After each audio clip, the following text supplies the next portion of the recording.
Hey, so I wanted to make an update about Living Stealth, and it's gonna be a lot of anecdotes. I'm used to being read as male at this point. Not so used to being read as straight and cisgender, but you know.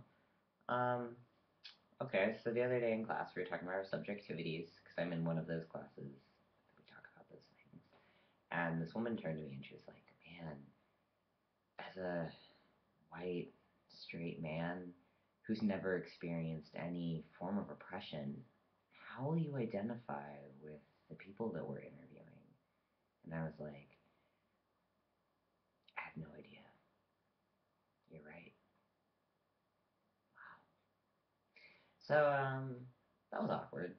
But, I guess to a certain extent, my subjectivities have changed quite a bit since I started living self because no one knows I'm trans, so I guess I have like passing privilege, and I am like a white man. Whoa. So, all right, so there's that, and then also there are a couple of lesbians in my class who like are convinced that there's something off about me, but they're just not sure. And when I first met them, like I do this thing where I bring up anything that I think that we'll have in common with people that I meet, and that's because I'm terribly socially awkward. And I was like, lesbians. Well, I like Tegan and Sarah and Andrea Gibson, so I should talk about that a lot. And so now they're like, you're kind of a lesbian. How did this happen? And I'm like, it's not like I identified as a lesbian for like 8 years or however long, I can't count. And one of them said, yeah, well, you're not a lesbian because, you have a penis. And I was like, yes, yes, I do. I do have one of those, don't I?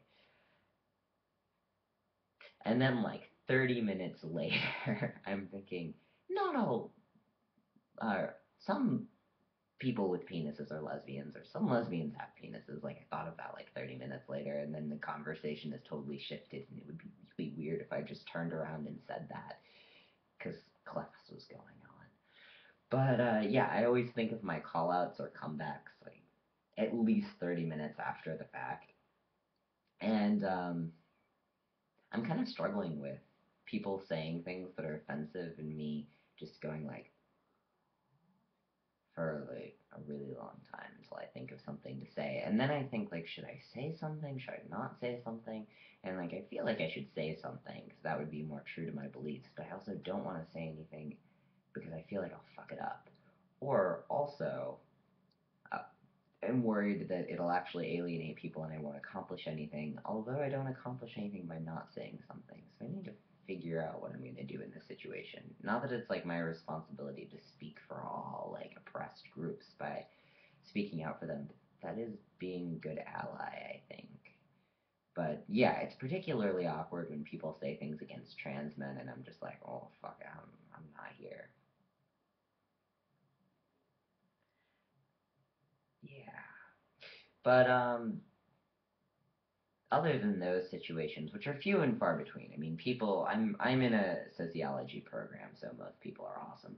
But yeah, I mean, those situations are not nearly as common as the just hilarious situations where people say things, and I'm just like, oh, oh, like someone said the other day, like I was talking about being in high school, and I realized that like I can't say anything truly honest about my high school experience because my high school experience was mostly sitting in my room watching The L Word and crying that there weren't more lesbians in my high school.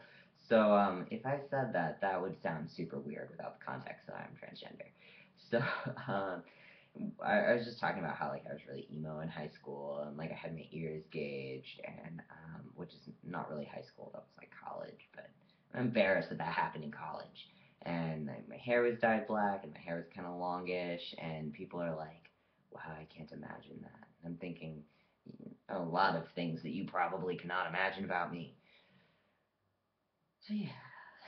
Um it's just entertaining. I feel like kind of a dick for finding all of this so entertaining, but it's sort of the researcher in me is like I'm undercover, but I'm not really undercover because I'm just being me, just not telling people about my past, which feels weird sometimes. But it's also good that I'm not because I definitely am not as safe here as I was where I'm from. So, yeah. Occasionally I do want to come out, but then I realize that it's such a small department, everybody would know, and there are people who would not be okay with it. Definitely. There's someone who was like kind of not okay with me being Jewish, so I'm like, right. Mental note, do not come out to this person. So, yeah, there are some pretty conservative people around. But I also think that for the most part, like things are pretty good. I've discovered the secret to spending time with cisgender men without feeling awkward or like insecure, and that's that cisgender men have no fucking clue what's going on. In terms of like they're all concerned about their own masculinity, which a lot of people had told me before, but I started to notice it when I was like, wow, you're more afraid than I am. So, things are going good with like going well with socializing with other people, and I mean I feel like I've kind of fit into different groups, and I started drinking beer. Well, not regularly, but I can drink beer now, so I'm pretty much an adult. um, yeah, so things are going well, and I will have more stories later, I'm sure. These things keep happening. I don't know how I get myself in these situations, really.